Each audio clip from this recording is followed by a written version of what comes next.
10वीच्या विद्यार्थ्यांनो, भाग 1 मॅथ्स मधला सर्वात महत्त्वाचा जो टॉपिक आहे तो म्हणजे to solve the quadratic equation by formula method, म्हणजे वर्ग समीकरण हे सूत्र पद्धतीने सोडवणे. आणि या संदर्भात आपण व्हॅकेशनच्या या सुट्ट्यामध्ये असाइनमेंट नंबर 2 दिलेली आहे आणि त्याच्यामध्ये एकूण 20 क्वेश्चन्स आहेत आणि हे क्वेश्चन सॉल्व करण्यासाठी या व्हिडिओची तुम्हाला हेल्प होणार आहे. त्यामुळं सुरुवातीपासून शेवटपर्यंत हा व्हिडिओ नीट सावकाश पहा.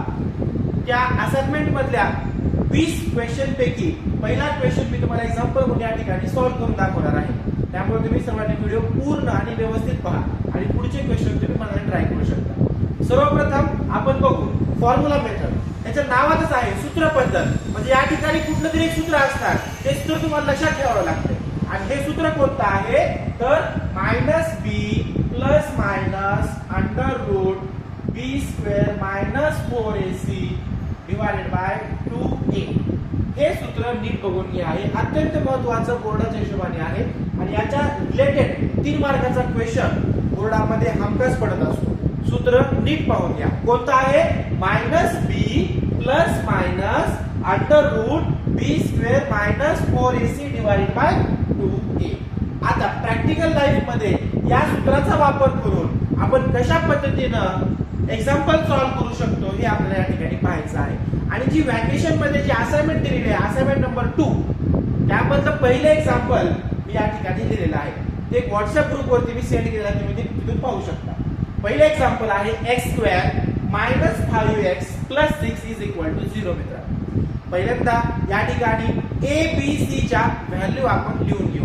आणि हे मी तुम्हाला ऑलरेडी शिकवलेलं होतं. a ची व्हॅल्यू म्हणजे काय असते, x स्क्वेअरच्या अगोदर जे आलं तो a असतो. x स्क्वेअरच्या अगोदर इथे काही नाहीये, x स्क्वेअरच्या अगोदर काही नाही म्हणजे a ची व्हॅल्यू किती a, म्हणजे या ठिकाणी किती येणार a. जो सेंटर मधला असतो तो b असतो, या ठिकाणी b ची व्हॅल्यू किती येणार -5. ओके, या ठिकाणी चिन्ह देणं महत्वाचं आहे. आपल्याला माहिती आहे आपण प्लस लिहित नाही, परंतु आपल्याला मायनस लिहावं लागतंय. ही सेंटर मधली व्हॅल्यू b असते आणि जी शेवटची संख्या आहे मित्रांनो ते c असते, म्हणजे या ठिकाणी c ची किंमत किती येणार 6. प्लस लिहायची आवश्यकता आणि हे ऑलरेडी तुम्हाला व्हॅकेशन क्लास मध्ये शिकवून झालेलं आहे. a b c च्या व्हॅल्यू कशा लिहायच्या. ठीक आहे, आता पुढच्या स्टेप मध्ये डायरेक्टली सूत्र न वापरता अगोदर डेल्टा लिहून b स्क्वेअर मायनस 4ac ची किंमत काढायची. b square minus 4ac. Okay, मग डायरेक्टली आपण ही व्हॅल्यू नंतर सूत्रामध्ये वापरू शकतो. इज इक्वल टू आता b ची व्हॅल्यू किती आहे मित्रांनो, या ठिकाणी b ची व्हॅल्यू वरती दिलेली आहे आपण, किती आहे मायनस. मायनस मुळे त्याला ब्रॅकेट घ्यायचा. b चा स्क्वेअर आहे म्हणजे काय येणार -5 चा स्क्वेअर, मायनसला मायनस, 4 ला 4. लक्षात ठेवा इथं मायनस का वापरलं, कारण b ची व्हॅल्यू इथं मायनस आहे आणि त्याला ब्रॅकेट वापरलं. ओके, मायनसला मायनस, 4 ला 4. या ठिकाणी तिथे 4 आहे, 4 आणि a मध्ये गुणाकार असतो, या ठिकाणी गुणाकार द्यायचा. आता लिहायची a ची व्हॅल्यू पण वरती आपण दिलेली आहे. काय आहे a ची व्हॅल्यू 1 आहे. a आणि c मध्ये परत गुणाकार. c ची व्हॅल्यू किती आहे मित्रांनो, या ठिकाणी 6 आहे, या ठिकाणी 6. ही स्टेप अत्यंत महत्वाची आहे, नीट लक्ष द्या. b स्क्वेअर मायनस 4ac लिहायचा. b ची किंमत या ठिकाणी दिलेली आहे, काही अडचण नाही. मायनस आहे म्हणून ब्रॅकेट दिले आणि नंतर ब्रॅकेटची पण काही आवश्यकता नाही. मायनसला मायनस, 4 ला 4, 4 आणि a मध्ये गुणाकार. a ची किंमत 1, a आणि c मध्ये परत गुणाकार आणि c ची किंमत किती 6. ओके, आणि याला सॉल्व करायचं. तुमच्या लेवलला स्क्वेअर वगैरे करणं काही विशेष अवघड नाही.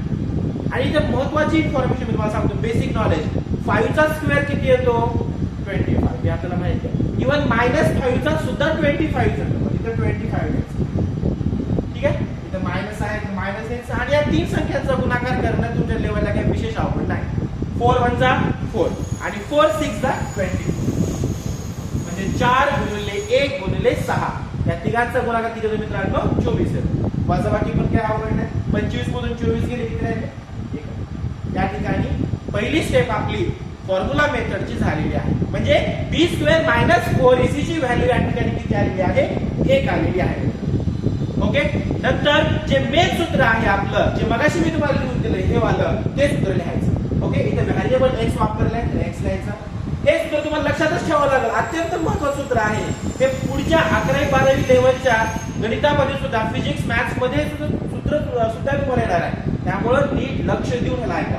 x is equal to minus B plus minus under root B square minus 4ac divided by, हे सूत्र आपण या ठिकाणी लिहिलं आहे. अत्यंत सोपं आहे.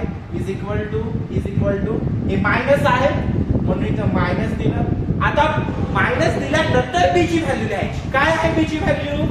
वरती आपण लिहिली आहे. बी ची व्हॅल्यू आहे -5, म्हणजे तुम्ही काय लिहिणार -5. या ठिकाणी पुष्कळ विद्यार्थ्यांना कन्फ्युजन होऊ शकते. डबल मायनस कसं काय आलं? हे मायनस सूत्रातलं आहे मित्रांनो. हे मायनस आहे, इथं काय आलं मायनस. नीट लक्ष द्या. मायनस तिथं काय आलं मायनस, आणि नंतर बी ची व्हॅल्यू लिहायची. काय आहे बी ची व्हॅल्यू? -5, म्हणून इथे काय लिहिलं -5 plus minus square root plus square root. आता आपण बी स्क्वेअर मायनस 4ac व्हॅल्यू अगोदर काढलेली आहे की नाही सांगा बरं. इथं किती काढलेली आहे? 1. डायरेक्ट तिला उचलायचं आणि इथं लिहायचं. डायरेक्ट मी किती लिहिणार? 1 लिहिणार. परत इथं एबीसी च्या व्हॅल्यू लिहिण्याची गरज नाही. इथं बी स्क्वेअर मायनस 4ac आहे, त्याच्या ठिकाणी डायरेक्टली 1 लिहायची किंमत वरी काढली. डिनॉमिनेटर 2a आहे. 2 into a ची व्हॅल्यू, कारण 2 आणि a मध्ये गुणाकार करायचा. a ची व्हॅल्यू किती आहे मित्रांनो? इथं 1 आहे, म्हणजे किती लिहिणार? ओके. अत्यंत महत्वाची आणि खूप जास्त सोपी स्टेप आहे. आता नेक्स्ट स्टेप मध्ये तुम्ही नंतर याच्या खाली लिहून घ्यायचं. हे मायनस आहे, हे पण मायनस आहे. मायनस मायनस प्लस होत आहे, तुम्हाला ऑलरेडी माहिती आहे. प्लस मायनस ला प्लस मायनस. आता 1 आहे, 1 चं स्क्वेअर रूट किती येते?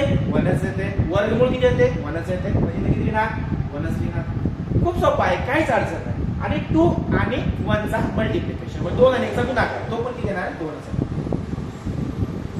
ओके. ही स्टेप समजून घ्या. परत सांगतो. मायनस आहे, हे मायनस आहे. मायनस मायनस काय येते? इथं प्लस येते. लिहिण्याची गरज नाही. प्लस मायनस आणि 1 चा स्क्वेअर रूट 1च येते, आणि 2 आणि 1 चा गुणाकार 2च येतो. एक रेष मारायची अशी.